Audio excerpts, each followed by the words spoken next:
এসছি, একটু একটু বৃষ্টি পড়ছে ঝিরঝির করে। তো আমাদের সঙ্গে রয়েছে বাবলু জানা, আমাদের গাইড, বলে দিচ্ছে কেন এটাকে কার্গিল সি বিচ বলা হয়।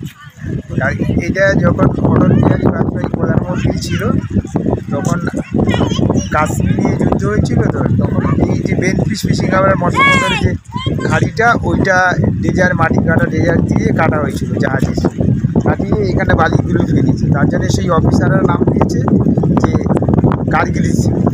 আর ইন্ডিয়ান কোস্টগার্ডের ট্রেনিংও হয় এই জায়গায়। এখানে ইন্ডিয়ান কোস্টগার্ডের ট্রেনিং হয়, এই কারণে এইখানকার নামটা দেওয়া হয়েছে কার্গিল সি বিচ। আপনাদের জাস্ট একটু ভিউটা দেখিয়ে দিচ্ছি। এই যে দেখুন, এটা রয়েছে। আচ্ছা, দাঁড়া, কোন দিকটা জম্মুদ্বীপ? ওই দিকটা ওই দিকটা জম্মুদ্বীপ দেখা যাচ্ছে, জম্মুদ্বীপ, ওইটা মৌসুমী আইল্যান্ড দেখা যাচ্ছে, মৌসুমী আইল্যান্ড, হ্যাঁ, মিডিলে দেখা যাচ্ছে গঙ্গাসাগর, সংক্ষিপ্তভাবে গঙ্গাসাগর একবার, হ্যাঁ, কপিলমুনি আশ্রম, গঙ্গাসাগর ওই দিকে, আর এই দিকটাই হচ্ছে মৌসুমী আইল্যান্ড। আর আপনারা কি দেখতে পাচ্ছেন শিপ? আমি জানি না, আমি চেষ্টা করছি কিন্তু আমি জানি না। হ্যাঁ হ্যাঁ, আশা করছি দেখা যাচ্ছে। তো বৃষ্টি হওয়াতে এখন আমরা চলে যাচ্ছি, নয়তো একটু যাওয়া যেত।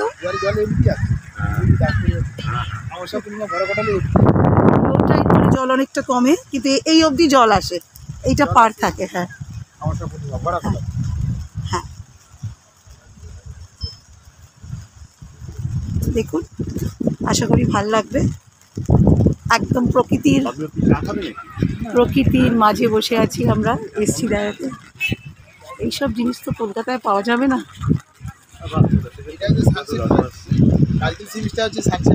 আচ্ছা,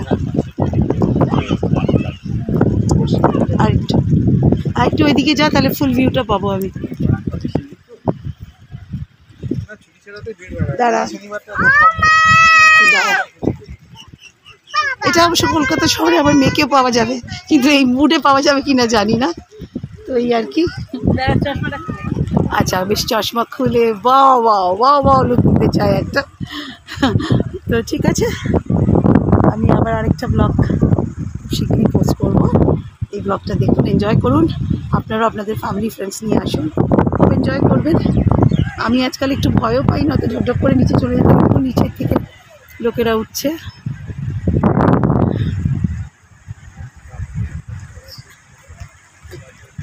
Enjoy this vlog.